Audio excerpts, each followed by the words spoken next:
Hi, Masters. Namaste. A very good morning and good evening to you all. Thank you all for joining us on this beautiful time of the day. Omega Pyramid Dallas, PSSM Corporate and Pyramid Valley International, Bangalore. Welcome you to day 50 of Stillness Beat, your daily dose of meditation and wisdom.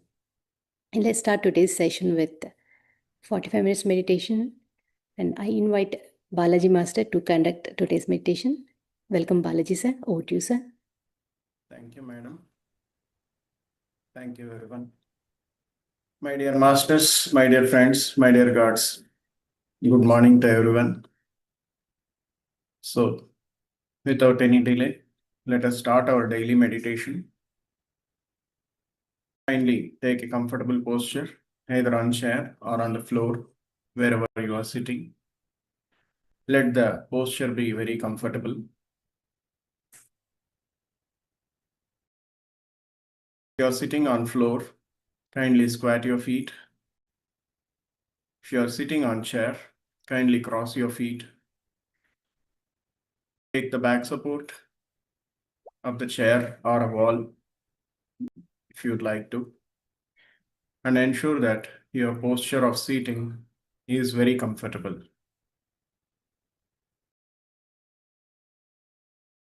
Now slowly clasp your fingers. Remove your eyeglasses if you are wearing any.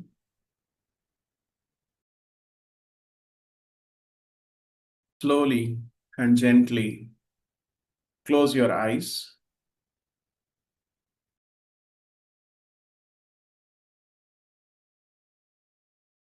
And start observing the breath, which is moving inside and outside.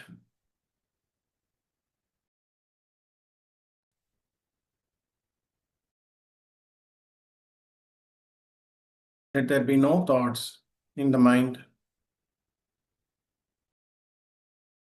whatsoever it may be.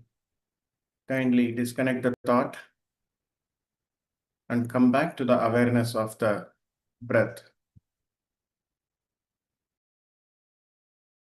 Be with your breath, my dear friends, my dear masters and gods.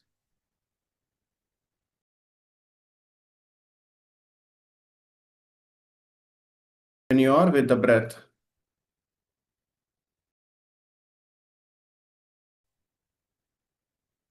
the thoughts in your mind gets controlled. The intensity of the thoughts gets reduced one by one.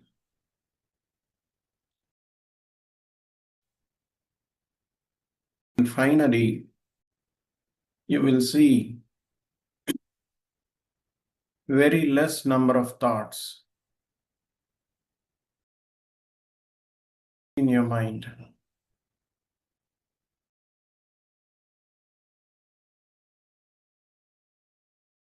That's where the real meditation starts.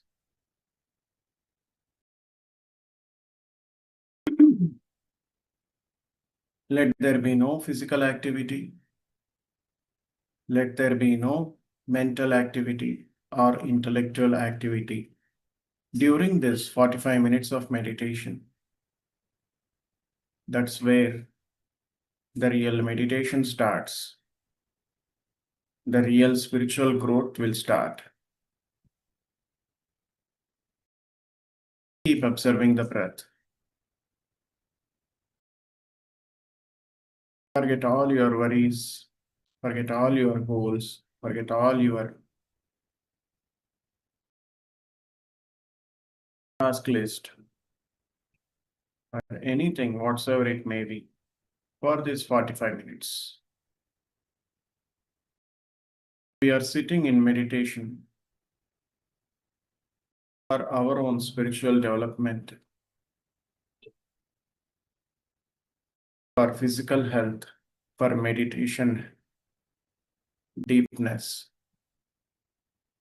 for peace of mind, and for enlightenment.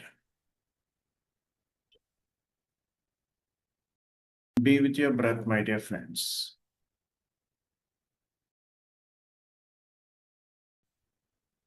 Let us dwell into deep meditation with the help of music.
Be with your breath, my dear friends, my dear masters and gods.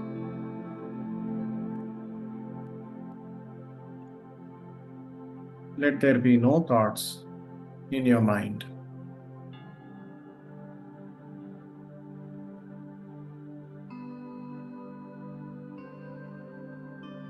Let us all dwell into deep meditation. Keep observing the breath, which is moving inside and outside.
Last 5 minutes. Kindly do not open your eyes. Be with your breath. Let there be no thoughts in your mind.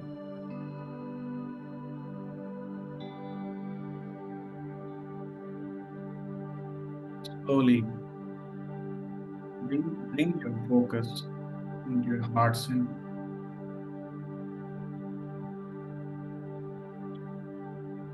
Let us say the statement of Ho'oponopono. Say to your own self, I am sorry.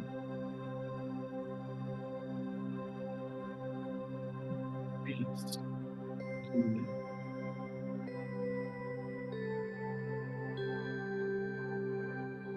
I love you.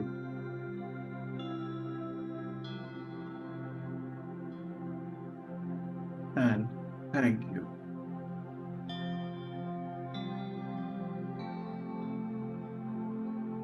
Let us say once again,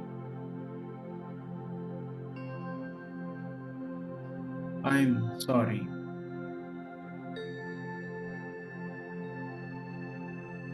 Please forgive me.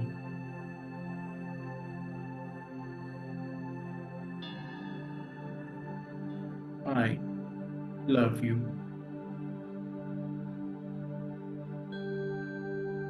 And thank you.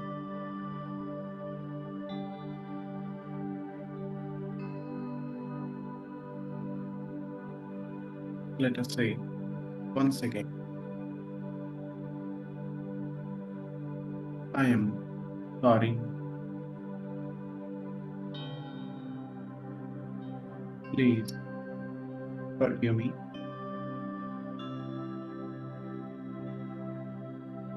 I love and thank you.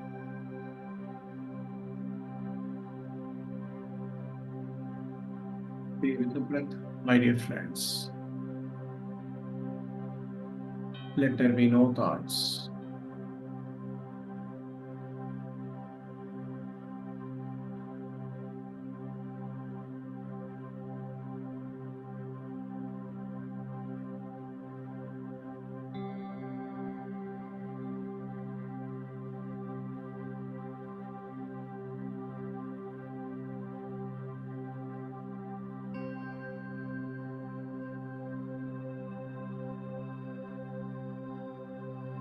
Let us recap the 4 agreements given by Master Toltec.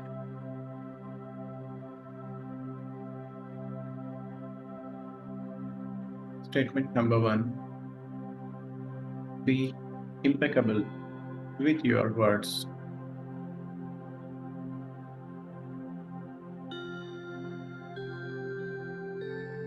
Statement number 2. Don't take anything personally.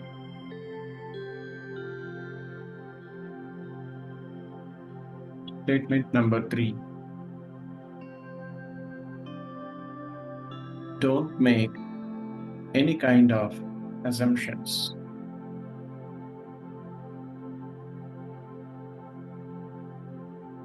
And statement number 4. Always do your best.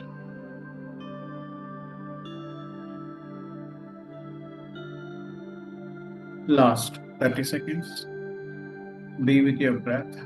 Kindly do not open your eyes. Keep observing the breath.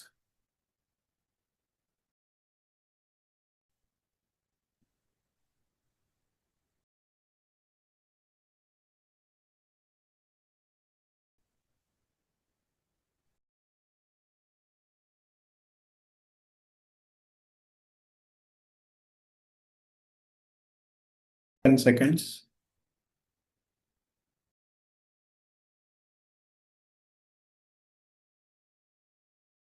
5, 4, 3, 2, 1, 0. Kindly place your hands on your eyes for 5 seconds. And you may open your eyes when you are ready. Thank you very much, my dear friends. We have done a beautiful 45 minutes of meditation. Thank you very much. Thank you, Balaji sir. That was a wonderful meditation. Thank you so much. So, welcome back, masters. Now it's time for his wisdom sharing. So, I invite Prithvi Master to share today's wisdom. Welcome, Prithvi. Over to you. Thank you, ma'am. Thank you, Balaji, for that beautiful meditation. And thank you, friends. So let's dive into today's topic. Yeah, today we started off with understanding the evolution of our soul and which conscious level we are in so that we don't judge people. And then we understood that the real nature of self, that it is not made up of any material to say that this is me. And then we saw there's no point in maintaining the self-image when there is no self. So today we will extend the right understanding that we have built about ourselves to others as well. This will help us develop better connections with our relationships. So today we will be seeing the 4-step clarity model given by a psychologist. So let me share my screen. Yes.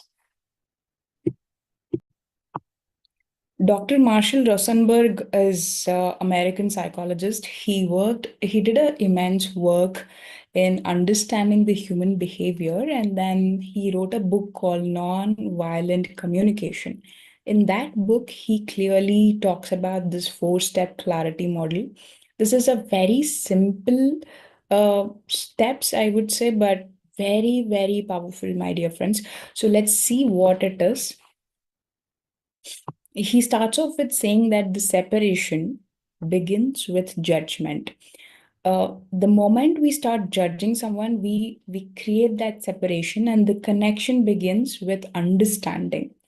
In the nonviolent communication, Rosenberg builds on one radical idea that every human action is an attempt to meet a need. Everybody has a different kind of need. And when they are communicating that, it means they need something from it. So we shouldn't be looking at them with their behaviors, but we have to actually look at their needs. If we look at their behaviors, we judge them. So behind every behavior is a need. Hurt people usually can only hurt. They cannot make others happy when they are hurt. So what does that mean? We have seen this concept already in multiple sessions in the pain body behaviors, in the way how people want to suck our energies, how people play different kind of roles. But here, Rosenberg says that violence is like the emotional or physical, is a strategic expression of unmet need. Now we have understood people express those things from pain, but why do they really express it? It is because one wants to be heard, they want to be valued, they want to feel safe and protect themselves. So when someone is trying to attack you, it is often the pain speaking. This doesn't justify their behavior, but it gives a proper understanding for ourselves. Okay, there's something that is unmet in this person. So I need to address that need instead of reacting. So when you start looking at the needs, we move into the understanding, which will help us to get into a deeper connection. If we just see the behavior, right, we will just be at the surface level of connection. We can never make a deeper connection with anyone. So instead of looking at behaviors, we need to see what is the need behind that behavior.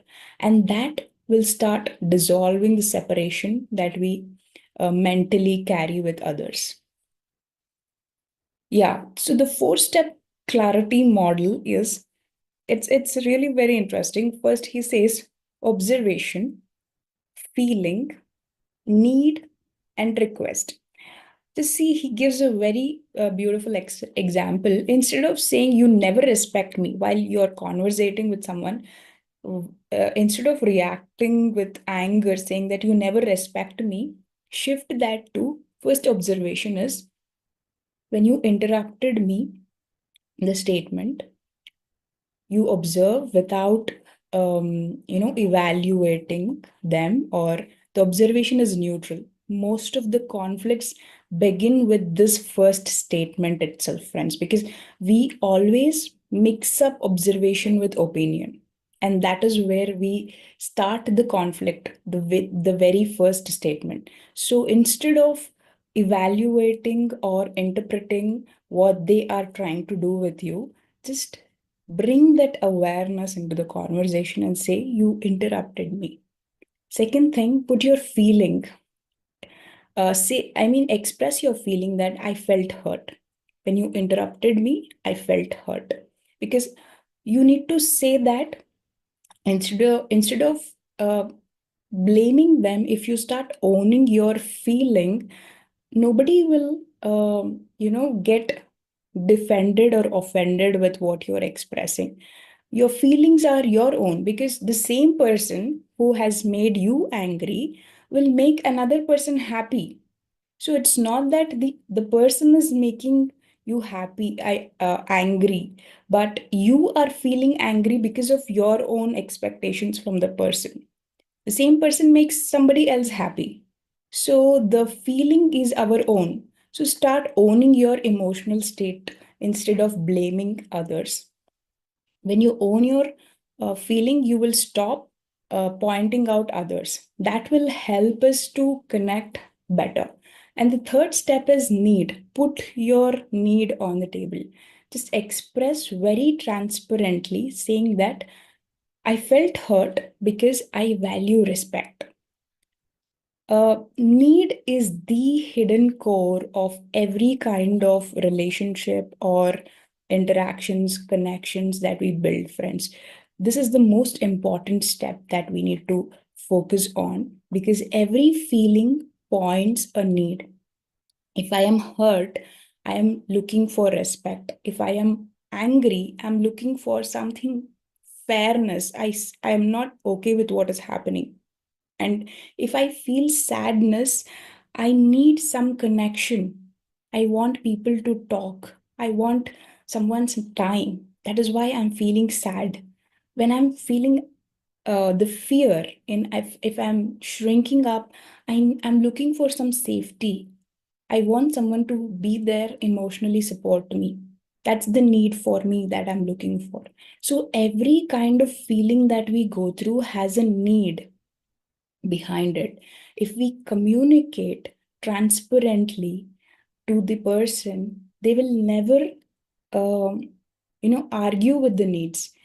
People will have conflicts because when we use strategies like manipulation and pretension, that will bring conflicts. But when you transparently, genuinely put your need on the table and say, this is what I need, definitely people will understand. Nobody will get offended.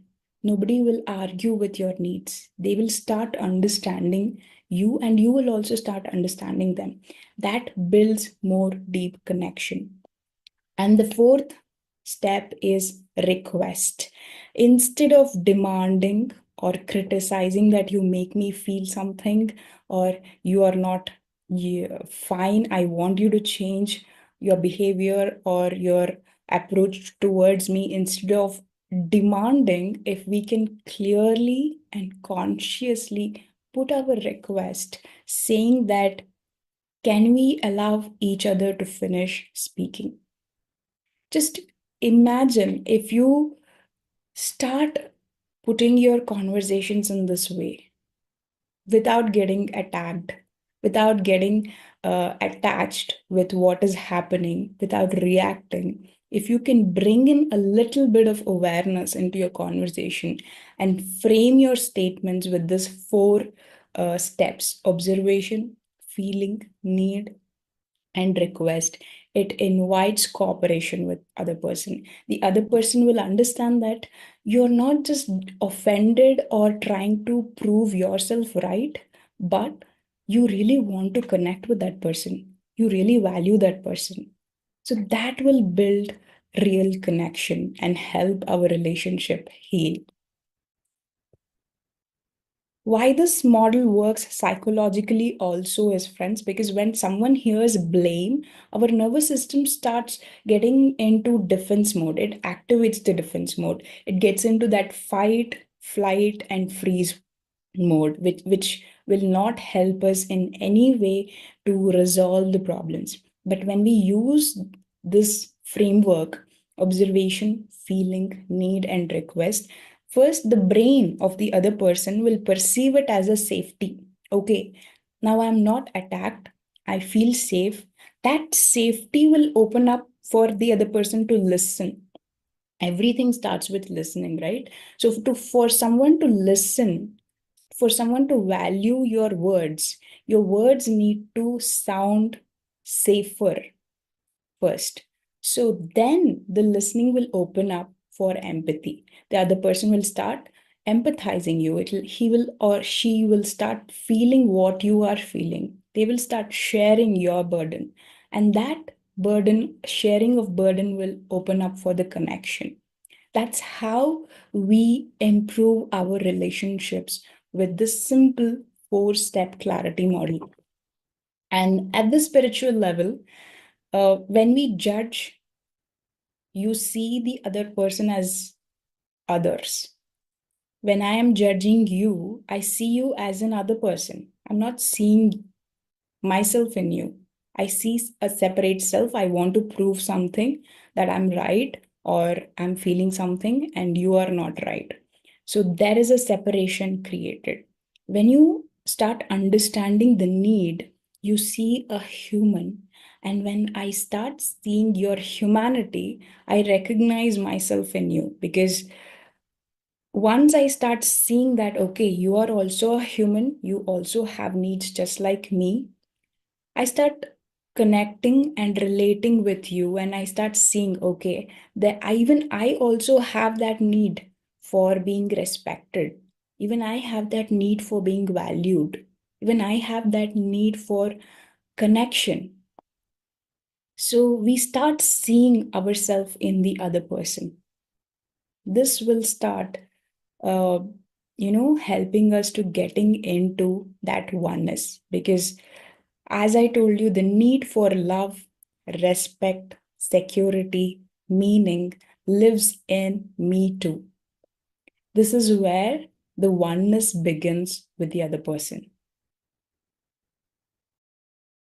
So we start moving from separation to oneness. When we are judging, we are identifying ourselves with ego, wanting to be superior with the conversation or the argument that is happening. But when we start moving into oneness, we share our humanity. We start realizing the oneness with shared humanity, with shared needs. These needs are very universal. Rosenberg doesn't categorize that you are at different level of consciousness and you have different kind of needs. No, he has given a full list of needs, and he says these are universal. Each and every person, whoever it is, even the most spiritual person also will have some kind of fear. Even that person needs some kind of security. So every need is universal. We don't have to categorize it. So look at the needs. We share the needs. We share the vulnerability and we share the consciousness. And that's how we start dissolving the illusion that we are separate. Once we start sharing that vulnerability with each other, we start dissolving the separation. We start practicing to not fight with people, but understand their pain. We stop defending with ego and we start protecting our connections. Every connection that we make becomes very precious. Every interaction becomes very enjoyable once we start seeing ourselves in others. So slowly we start moving from you versus me to we, not just trying to protect our image in anything. So the final thing that we need to remember, friends, is that when I judge you, I am strengthening my ego. When I understand you, I strengthen our connection. And when I see your need, I see myself in you. So, right understanding is not weakness, it is the highest power, because understanding will dissolve the separation and the oneness is remembered. We all want to enjoy and be in that oneness. And there are steps and ways to get into the oneness feeling. And the best way is to see ourselves in the other person. So, with this understanding, friends, let's intend for the day. So, I request all of you to close your eyes.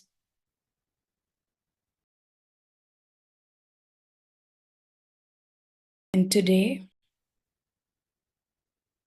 let me look beyond the behavior. Let me see the human need. And let me feel the oneness with the other person, with everyone around me. Let the understanding awaken the oneness within me.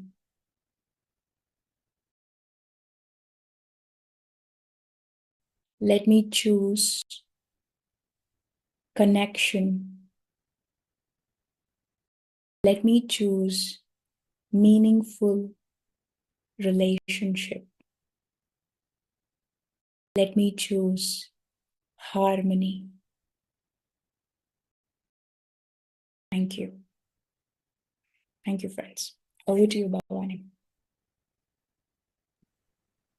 Thank you, Prithvi. That was a wonderful sharing. So, Masters, now let's hear Teja Master's experience. Teja Mudalkar from Hyderabad here to share his experience with us. So, welcome, Teja Master. Over to you.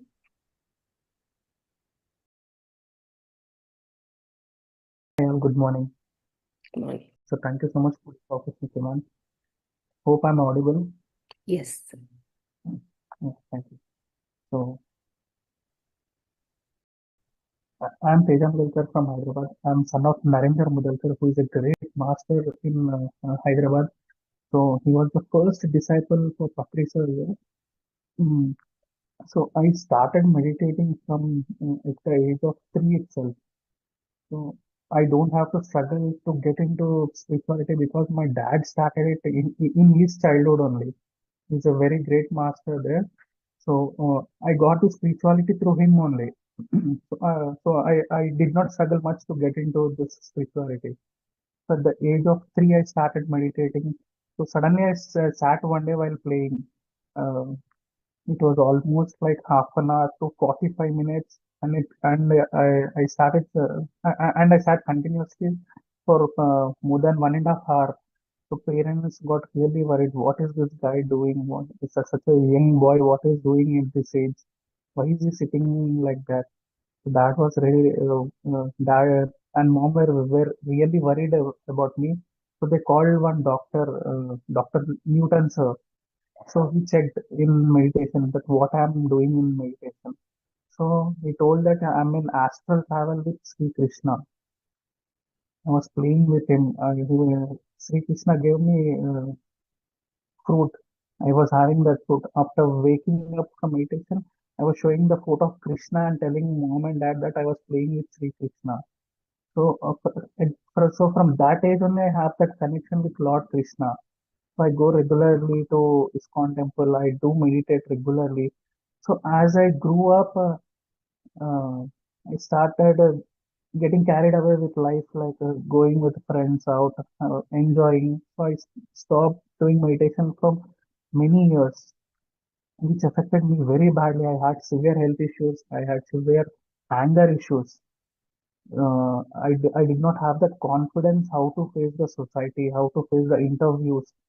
Uh, so then I realized, no, this is not right. Again, again I got back into meditation, started doing it regularly, made it a practice, started attending sessions like this Zoom calls. So which helped me really gain me that confidence back.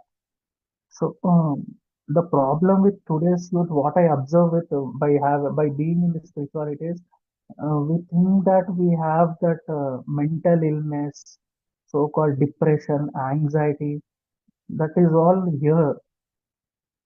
So the only thing we can do is control this, and we can achieve anything in life. The main problem is thinking that we have a problem. That's the only main thing. If we see that as a situation, okay, I got this situation, let's face this and let's get out of this. We get the, because life is the biggest lesson. It will teach us in multiple ways. We need to be strong, mentally strong to face that. And we need to be like nature. Nature will not see that are you a human being or animal, are you rich or poor, are you girl or boy. It will the sunrise will happen on everyone, the rain will fall on everyone. But we humans will judge everyone by saying, "Arey, they are rich, let's be with them. Arey, he is very poor, why to do friendship with him?" Let's not do that. So for holidays, we go to the ocean beaches, right? To leave our negativity there, and we'll go in the salt water, right?